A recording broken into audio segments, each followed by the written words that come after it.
didn't bring Ethan, did you? I so want to meet this person now. All right, next up is Paul Flores, and I've been a teacher for a long time, and I used to teach in the Puente program way back in San Jose, and somehow we got you to come to West Valley College, but not just you and your crew. Los Delicados, do you remember them? Oh, I do. Okay. Oh, I hope so. And I have this book, and you signed it for me way back in the day. Can I see that? I know, okay. It's mine. It's like on eBay, I'm trying to sell it right now for lots of money.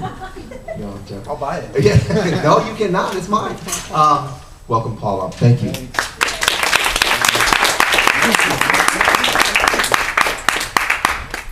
Do you remember? God. Look at you right there. We have to talk about that.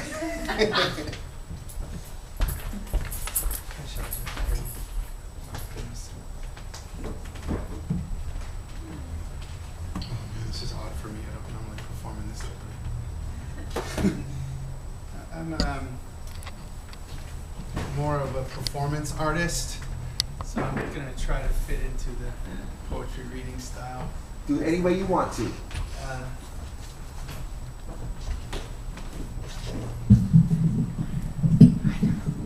Just gotta.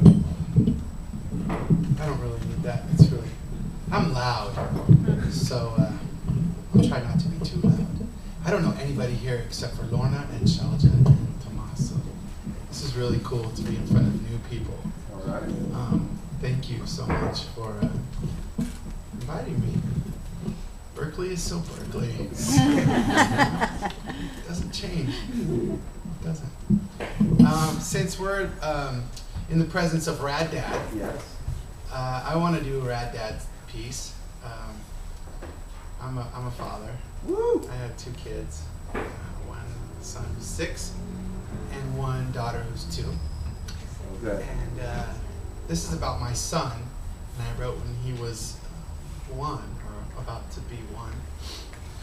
And I think it was my first child, and I was thinking about how I was raised. And men in my life were more about tough love. So this poem is really about what I think about tough love and how I don't like it. And how it's not the way I want to raise my child. It's always a challenge to do this piece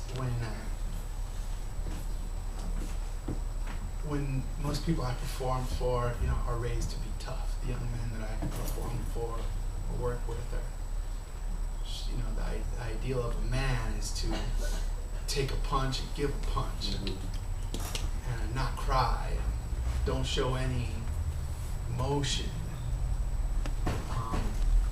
Sensitivity is not in one's identity. So this is kind of a reaction to that, I would suppose. Okay. So it's called Four Fathers. It's about the fathers in my life: my grandfather, my real father, my stepfather, and me. My own experience with fatherhood. When I was 9 years old, my mother decided to marry a man with a beard. Abuelo Enrique said, never trust a man with a beard. He could be hiding something. Cortez had a beard. And you remember what happened to Cuauhtemoc, don't you? I kept looking for signs of insincerity, but only found my stepfather's Viking grin.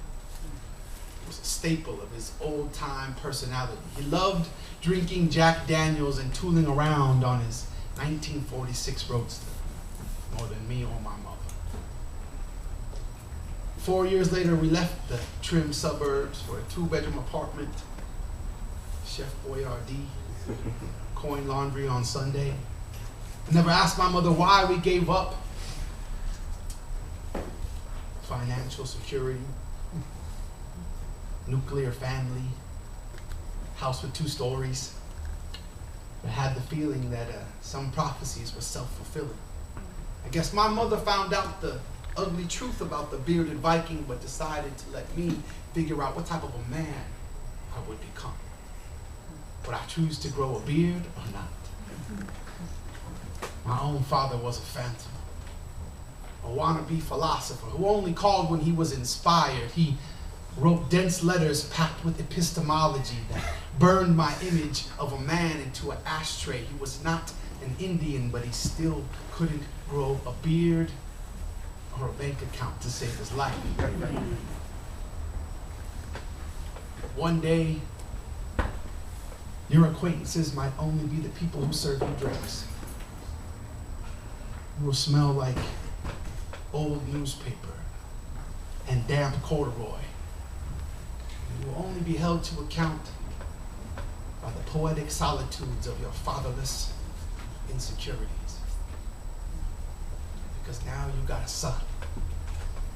And he wants to walk. More like run. Hallway to the door, back and forth, but he is not yet one, and his kneecaps are still developing, so he falls and he bangs his head on the hard wood floor, howling at the pain and the fright of falling. I act like nothing happened. As if I could fool him out of his tears. But my son is looking at me like I'm a bully.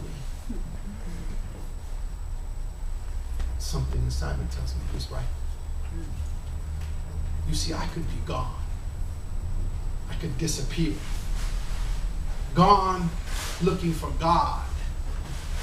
Gone looking out for number one.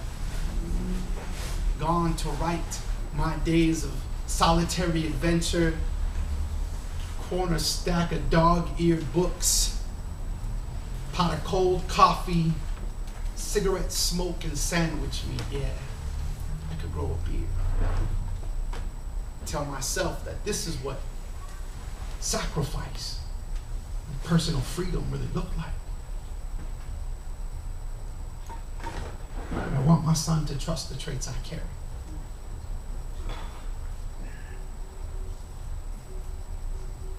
I want to be present to pick him up from that howling place. I want him to sympathize and understand what dignity in the place of pride, what responsibility in the place of attitude, what a macho really looks like.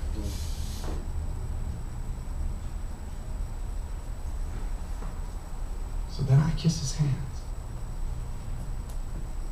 I kiss his knees. And I kiss his feet. So he knows that men can be trusted not to leave.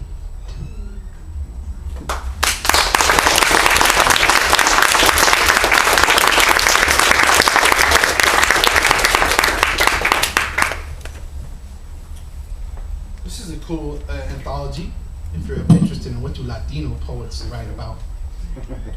Contemporary Latino poetry. Most of it is East Coast based, but I was lucky to know the editor, so part of literature is nepotism, as especially publishing world, but pretty much all the literary world is about who you know, not necessarily how good you are. And that's just the basic truth of the world. So, because I knew the editor, he liked my work, he put me in his anthology with a bunch of New York poets. Well, that's what it is. I was very thankful. I got 6 poems published in it. It's actually put out by Rebel Satori Press, which actually publishes a lot of queer authors. So that was cool too. It was fun. I get to be in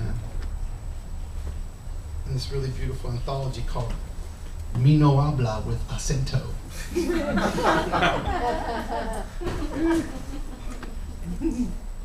I love it. I'm going to read a poem from, there's actually a poem in here called Mr. Flores, but I didn't write that one.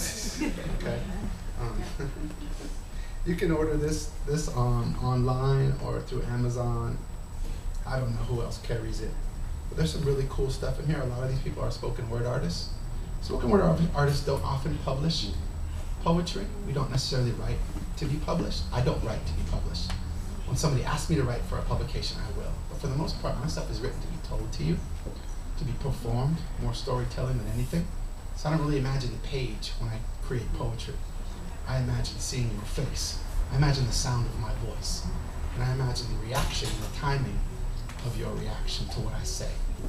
So I'm not despite the MFA that I have, I am not a page poet. And I don't necessarily write for publication. I enjoy reading poetry, for sure. But since the majority of the work I do is for young people, I hope that my words lead them to reading poetry as well as writing. So this is a poem called Arroz con Pollo, which is anybody know translate that? Very simple. This is a dish that this is a recipe poem, and this is a dish that my family, my Cuban side of the family, makes every New Year's Eve.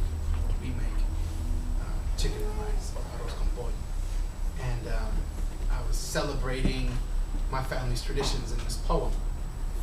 And anyway, it starts with a song. I'm just pretending like I don't memorize it. You see me. A written poet. I know this poem by heart, but I have poems in a book. Levántate a trabajar, José. La caña hay que cortar, tú ves. Que preparamos a comer. Arroz con frijoles y un bulle de café. Arroz con pollo. A fin de año. Yuca con mojo, cerveza. Para todo el vecindario. Levántate a trabajar, José. La caña hay que cortar, tú ves. Que preparamos a comer. Arroz con frijoles y un bulle de café. Arroz con pollo. Pa' fin del año. Yuca con mojo, cerveza. Para todo el vecindario. Come to my house for dinner, mi hermana. Estamos cocinando arroz con pollo. Tostones. Frijoles negros. We'll have antojitos on red mantos. Mojitos to brighten your mente with mint. Tune your ear to clave. Clap on your lap. Lightly and on time. Like ajo and lime on everything. We will greet you with the warm scent of olive oil and garlic, roasted red and green pepper, sauteed in cumin, onion, and oregano. The aroma will prep your appetite, make you want to pasear, chat at the lip of a ventana, feel the coquettish breeze, admire palm leaves that wave like sábanas in the wind. Ahora sí, hacer, te invito a mi casa. Plantains mashed by hands, rubbed like fingers over a cajon. We use paper, not a tostonera, because we like tostones thin. Black beans, black beans soaking overnight, softening to your taste. So sweet with red wine vinegar and rum. They even simmered in the muanga of Orquesta Aragon. Come to my house, compa. Seguro que we won't disappoint you. Tonight, my señorita's cooking arroz con pollo, estilo cubano. So exquisite, so delicious, so perfect.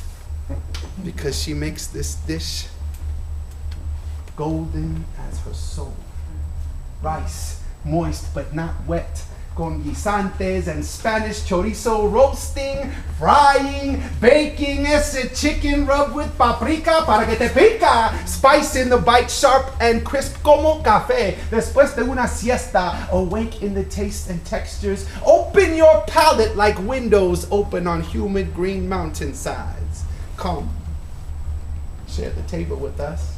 Savor the cuisine, hay ambiente, must be a celebration. I wrote this poem to be like an invitation, so bring your mother, bring your brother, bring your lover, because this is a meal you will want to remember. Thank you. I